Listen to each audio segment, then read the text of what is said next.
اعوذ باللہ من الشیطان الرجیم بسم اللہ الرحمن الرحیم رب اشرح لی صدری ویسر لی امری واحلل عقدۃ من لسانی یفقہوا قولی رب زدنی علما اللہم فقہنا فی الدین اللہم انی اسألک علما نافعا عملا متقبلا ورزقا طیبا آمین ثم آمین۔ اور اب 23 سے 25 تک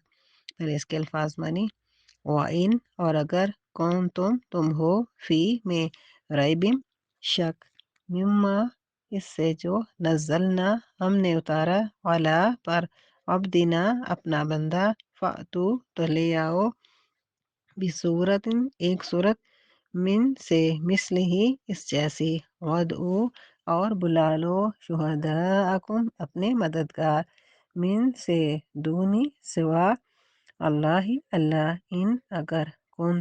تم ہو صادقین سچے فَإِن پھر اگر لم تفعلوا تم نہ کر سکو ولن تفعلوا اور ہرگز نہ کر سکو گے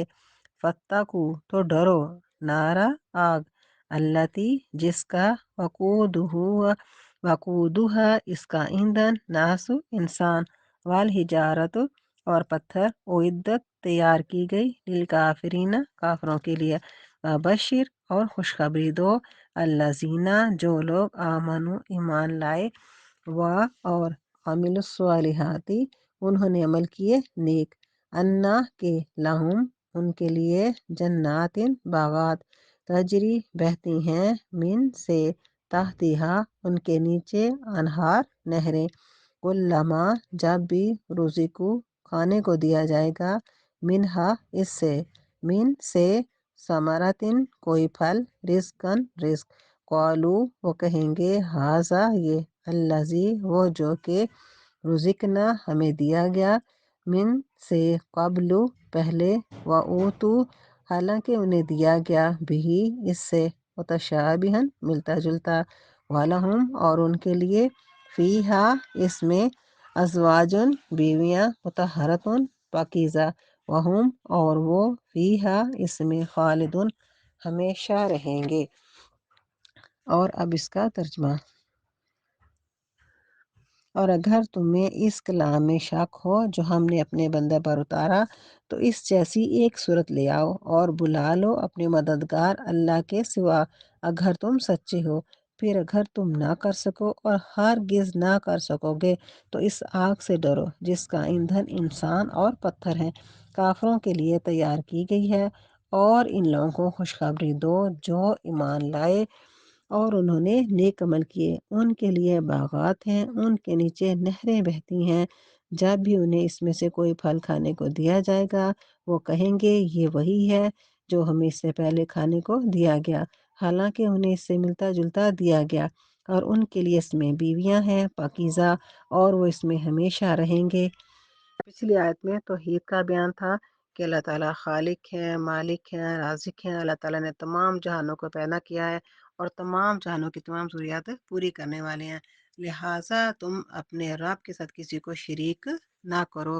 اور اب یہاں پر اس آیت میں اسلام کے دوسرے اہم عقیدے یعنی رسالت کا بیان ہے کہ حضرت محمد صلی اللہ علیہ وسلم اللہ کے رسول، اللہ کے نبی، اللہ کے بندے ہیں۔ اللہ فرماتے ہیں کہ یہ جو کتاب ہم نے اپنے بندے پر اتاری ہے اگر تمہیں اس کتاب میں کوئی شک ہے تو تم اس جیسی کوئی کتاب بنا کے لیا، تم سب مل کے ایسا کرو کہ تمہیں تو اپنی فصیح اور بلیغ زبان پر بڑا ناز ہے، تم سب مل کر اس جیسی کوئی ایک صورت بنا کے لے آؤ۔ اور قرآن پاک میں جگہ جگہ فرمایا ہے، سورہ یونس میں ہے اس کی مانند ایک صورت لاؤ، سورہ ہود میں ہے اس جیسی 10 صورتیں لے آؤ، سورہ بنی اسرائیل میں ہے اس قرآن جیسا لے آؤ، اور سورہ طور میں ہے اس بات جیسی کوئی بات لے آؤ۔ اور مکہ والوں نے کوشش بھی کی اس قرآن کا مقابلہ کرنے کے لیے، اس جیسا بنانے کے لیے، لیکن اپنی تمام کوششوں کے باوجود وہ ایسا کوئی کام نہیں کر سکے، کیونکہ قرآن پاک کے الفاظ کا انتخاب، اس کی تراکیب اور اس میں جو ربط موجود ہے اور جس میں اللہ تعالیٰ نے پیشین گوئیاں دی ہیں اور جو احکامات نازل فرمائے ہیں تمام انسانوں کے لیے اور تمام دنیا کے آخری انسان تک اس میں احکامات موجود ہیں۔ اور اس کے علاوہ یہ ایسی دل نشیں کتاب ہے کہ اس کو ایک دفعہ پڑھنے کے بعد بار بار پڑھنے کو دل چاہتا ہے، اور ہر دفعہ اس میں سے انسان کے لیے نئے احکامات نکلتے ہیں، نئی نئی ترکیبیں نکلتی ہیں، انسان کو نئی نئی باتوں کا پتہ چلتا ہے۔ دنیا کی کوئی کتاب ایسی نہیں ہے جس کو ایک دفعہ دو دفعہ پڑھنے کے بعد دوبارہ انسان کا دل کرے۔ اللہ فرماتے ہیں کہ اگر تمہیں اس کتاب کے بارے میں کوئی شک ہے تو تم ایسے کرو، اللہ تعالیٰ کے علاوہ جس کو چاہو بلا لو۔ اگر تم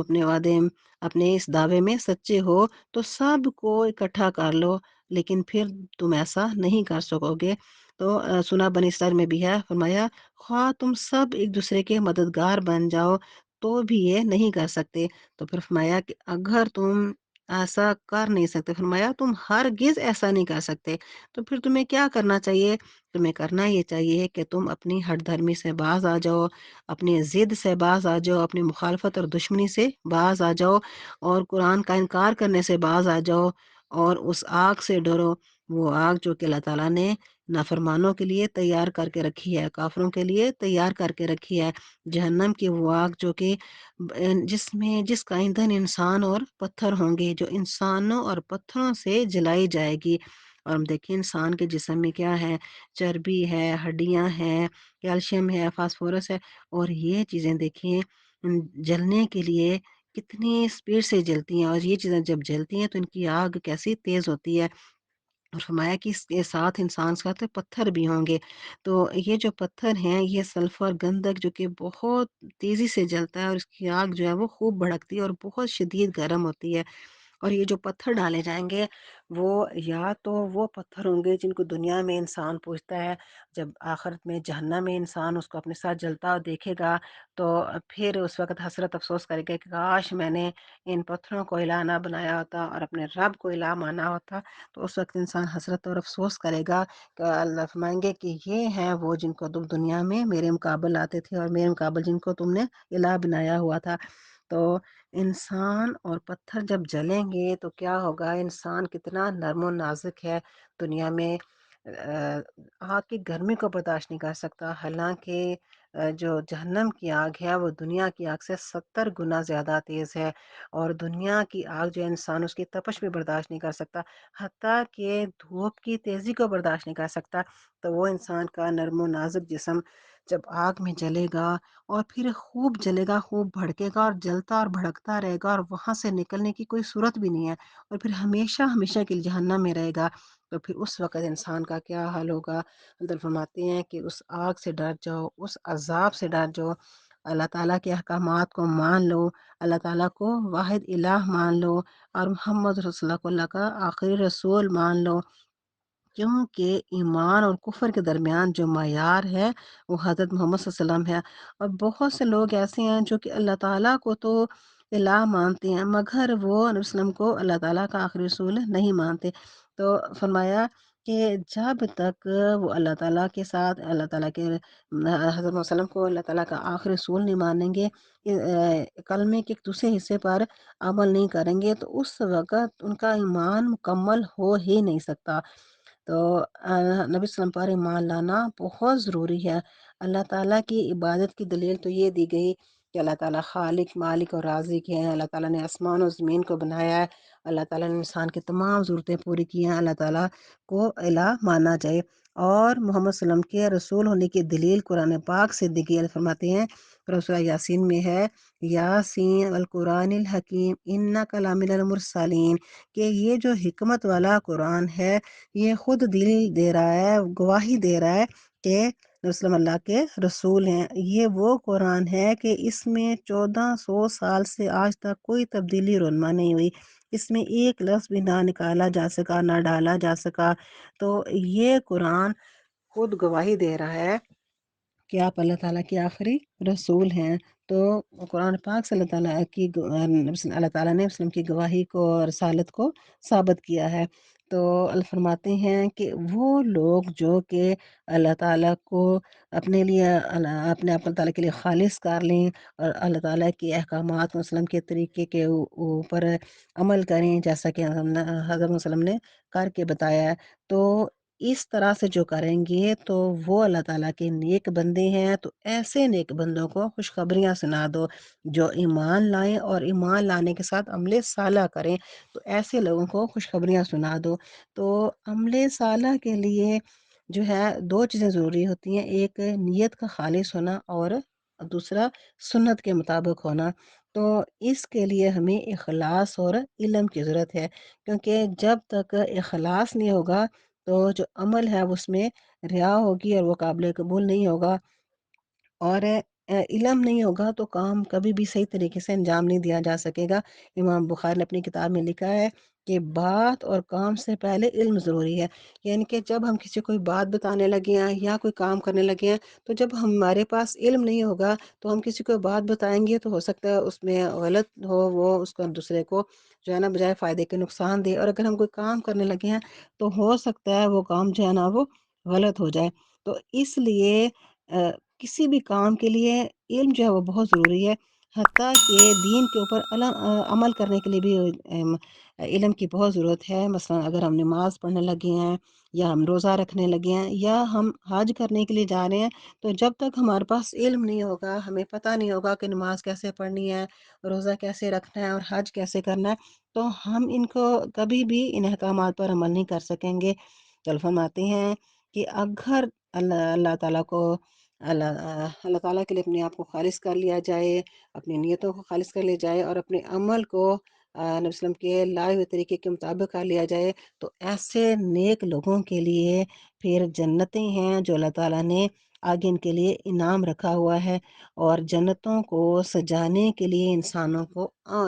کو عمل کرنے کی ضرورت ہے، کہ جو ہمارے اعمال ہیں دنیا میں جو ہم عمل کریں گے نیک عمل، تو ان سے ہماری جنتیں ہیں وہ سجیں گی۔ جو جنت ہے وہ چٹیل میدان ہے، اس کو سجانے کے لیے دنیا سے اپنی نیکیاں لے کے جانی ہے، اپنے اعمال لے کے جانے ہیں۔ تو جب بھی ذہن میں جنت کا تصور آیا تو فوراً محنت کا تصور آنا چاہیے، کہ دنیا میں محنت کریں گے، مشقت کریں گے اور اپنے باغوں کو جو ہے نا وہ ہم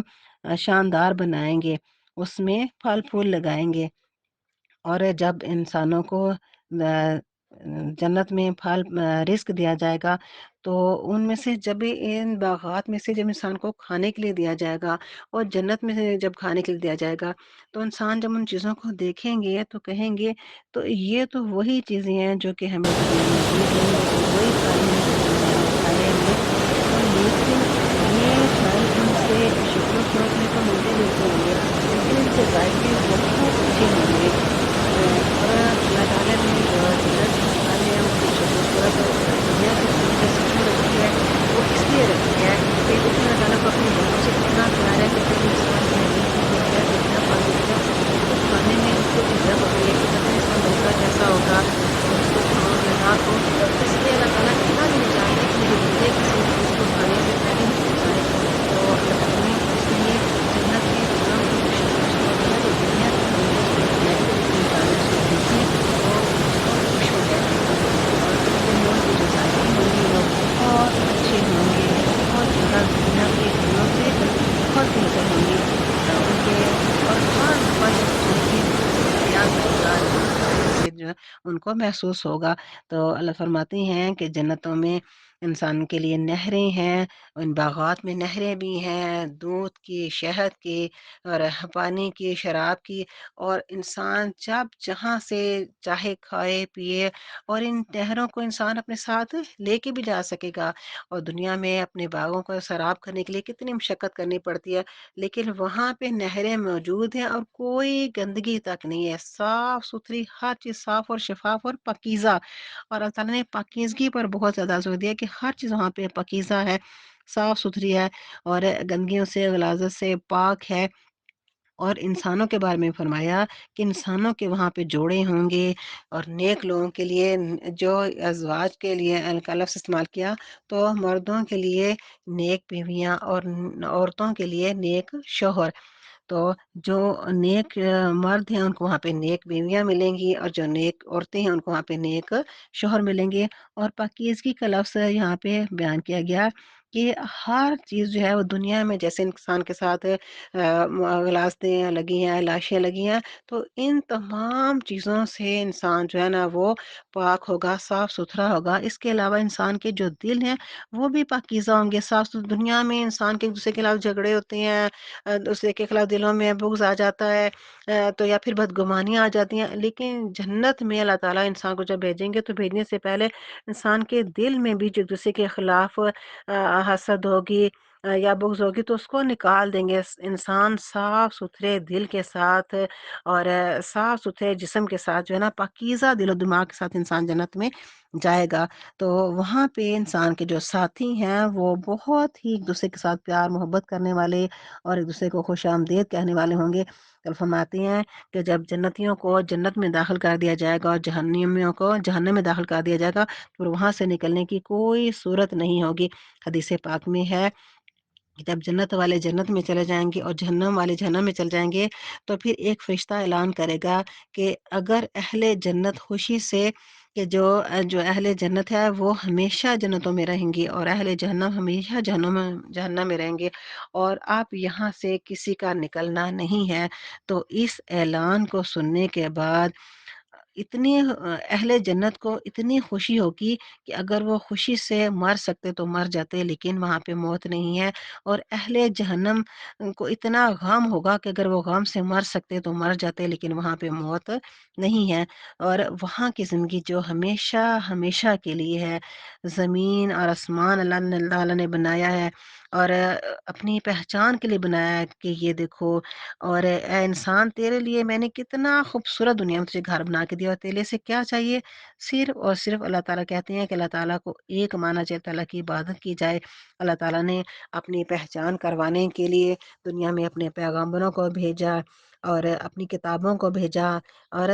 کتاب بھیجی اور کتاب کے ساتھ اس کو سمجھانے کے لیے پہنچانے کے لیے اپنے پیغمبروں کو بھیجا اور اپنی عبادت کے طریقے سکھائے کہ کس طرح سے عبادت کرنی ہے، کس طرح سے اللہ تعالیٰ کو راضی کرنا ہے، اور سب فرمایا کہ یہ سب جتنے اعمال ہیں تم صرف اور صرف میری رضا کے لیے کرو اور یہ سب کچھ کر کے میرے پاس آؤ۔ تو یہ اتنی خوبصورت اللہ تعالیٰ کی تخلیق ہے، جو اللہ تعالیٰ کی ہر تخلیق خوبصورت ہے، لیکن جو جنت ہے اللہ تعالیٰ کی سب سے زیادہ خوبصورت تخلیق ہے۔ اندر فرمایا کہ یہ جو میری جنت ہے یہ ان لوگوں کے لیے ہے جو اللہ تعالیٰ کی رضا کے لیے اللہ کے آگے جھکیں گے اور اپنی خالص نیتوں کے ساتھ جو ہے نا ہر عمل کو کریں گے، جو اللہ تعالیٰ سے اپنے دل سے محبت کریں گے، اللہ تعالیٰ کے آگے دل سے جھکیں گے اور سب سے زیادہ اپنے رب سے پیار کریں گے، محبت کریں گے، اور جن کا مقصد اور مقصود اللہ تعالیٰ کی رضا ہوگا، اللہ تعالیٰ کو منانا ہوگا، تو مال اور اولاد اور گھر کوئی دنیا کی چیز جو ہے انسان کو خوشی نہیں دے سکتی، سکون نہیں دے سکتی، کیونکہ ہر چیز کا جو انجام ہے وہ آخر فنا ہونا ہے، ہر چیز نے ختم ہونا ہے، ہر چیز جو ہے ناقص ہے، اس میں کوئی نہ کوئی کمی خرابی نقص رہتی ہے، اور انسان دنیا میں جب کچھ حاصل کرنا چاہتا ہے تو بہت کوشش کرنے کے بعد جب اس کو حاصل کر لیتا ہے تو آخر میں کیا ہوتا ہے، انسان آخر اس میں پھر انسان کو محسوس ہوتا ہے کہ اس چیز میں تو یہ کمی ہے، اس میں تو یہ خرابی ہے، تو یا پھر آخر انسان کو اس دل سے اس چیز سے دل بھر جاتا ہے، اور پھر وہ جو چیز ہے جو کچھ بھی آخر اس نے ایک دن ختم ہونا ہے، فنا ہونا ہے، خراب ہونا ہے، تو اس نے فرمایا کہ جو دنیا ہے وہ دل لگانے کی جگہ نہیں ہے، دنیا آخری ٹھکانہ نہیں ہے، تو آخر جو ٹھکانہ ہے انسان کے اعمال کا جو بدلہ ہے، جس کا انجام ہے، جو جزا ہے، تو وہ جنت ہے۔ تو اس لیے جنت کی شکل میں انسان کو خوشخبری دی گئی کہ یہ تمہارا آخری ٹھکانہ وہ ہے، اور یہی وہ ٹھکانہ ہے جس کے لیے تمہیں کوشش کرنی چاہیے، محنت کرنی چاہیے، مشقت کرنی چاہیے۔ تو اس کے مقابلے میں ہر چیز فنا ہونے والی ہے، ختم ہونے والی ہے، تو ہر وہ چیز جس کو ہم سمیٹ سمیٹ کے رکھتے ہیں آخر ایک دن وہ ختم ہو جائے گی، ہم سے دور ہو جائے گی، لیکن جو جنت ہے وہ ہمیشہ ہمیشہ کے لیے ہے۔ تو اللہ کے علاوہ کسی چیز کے لیے اتنی محنت مشقت نہیں کرنی چاہیے۔ جو چیز بھی ہمیں دنیا میں ملتی ہے کہیں نہ کہیں ہمیں اسے دکھ ملتا ہے یا غم ملتا ہے، کیونکہ ہر چیز ناقص ہے، لیکن جو اطمینان ہے وہ اللہ تعالیٰ کی ذات سے ملتا ہے۔ اللہ تعالیٰ کی ذات کے علاوہ ہر چیز ادھوری ہے، تو ہمیں چاہیے کہ ہم ہر چیز سے ہٹ کے اللہ تعالیٰ کی ذات کو اپنے لیے مقصد مقصود بنائیں۔ تو اللہ تعالیٰ کی جو ذات ہے وہ ہمارا مطلوب ہونا چاہیے۔ دنیا کی ہر چیز ہماری ضرورت ہے۔ دنیا کی جو چیزیں ہیں اللہ تعالیٰ نے انسان کا ضرورتیں لگائی ہیں، تو ضرورتیں تو انسان نے پوری کرنی، کیونکہ انسان جو ہے اس کو دنیا میں ان تمام چیزوں کے لیے محتاج بنایا گیا ہے۔ تو اس نے اپنی ضرورتیں تو پوری کرنی ہے، تو ان چیزوں کو صرف ضرورت کی حد تک رکھا جائے، ان کو اپنا مقصود نہ بنایا جائے۔ تو ان کے لیے اپنی جنت کو، اپنی آخرت کو خراب نہ کیا جائے، اس کے لیے ساری محنت مشقت ان کے لیے نہ کیا جائے، ان کے حصول کے لیے۔ اللہ تعالیٰ نے جو انسان کے مقدر میں لکھا ہے وہ اس کو ملے گا۔ اگر وہ حلال کے لیے حلال چاہے گا، کوشش کرے گا تو حلال ملے گا، اگر حرام چاہے گا، حرام کے لیے کوشش کرے گا تو اس کو اسی راستے سے ملے گا۔ تو اس لیے دنیا میں جتنا انسان نے رہنا ہے اس کے مطابق کوشش کرے کہ جو عارضی زندگی ہے جس نے پتہ نہیں کب ختم ہو جائے نا، تو اس کی صرف اپنی ضرورت کے مطابق کوشش کرے، اور باقی جتنی اپنی محنت ہے، جد و جہد ہے، اسے آخرت کے باغ لگانے کے لیے استعمال کرے، جنت کے لیے کوشش کرے۔ تو جب اللہ تعالیٰ نے بار بار باغ کا لفظ استعمال کیا ہے، بار بار جب باغ کا لفظ انسان کے ذہن میں آتا ہے تو ایک خوشی کس سے آتی ہے، کیونکہ باغ جو ہے نا اس کو دیکھ کے بھی خوشی ہوتی ہے، اس کا سوچ کے بھی خوشی ہوتی ہے، کیونکہ اس میں خوبصورتی ہے۔ تو اس لیے جو جنت کے باغ ہیں وہ تو بہت ہی خوبصورت ہیں، اس لیے ہمیں ان باغوں کو حاصل کرنے کے لیے محنت کرنی ہے، کوشش کرنی ہے۔ اللہ تعالیٰ ہم سب کو ہمت دے، توفیق دے کہ ہم اپنی جنتوں کو حاصل کر سکیں، اللہ تعالیٰ کو راضی کر سکیں۔ اس کا طریقہ کیا ہے؟ اس کا طریقہ ہے اللہ تعالیٰ کو وحدہ لا شریک ماننا، اور حضرت محمد صلی اللہ علیہ وسلم کو اللہ تعالیٰ کا آخری نبی رسول ماننا، اور اللہ تعالیٰ کے ہر حکم کو وسلم کے سنت کے مطابق ادا کرنا۔ تو یہ وہ طریقہ ہے جو جنتوں میں لے جانے والا ہے، اللہ تعالیٰ کی رضا والا ہے، اور انسان کی آخرت کو سنوارنے والا ہے، اور جہنم سے دور کرنے والا ہے۔ اللہ تعالیٰ ہم سب کو ہمت اور توفیق دیں کہ ہم اپنی آخری منزل کو پا سکیں، کیونکہ انسان کا آخری ٹھکانہ، آخری منزل جنت یا جہنم ہے۔ وما علینا الا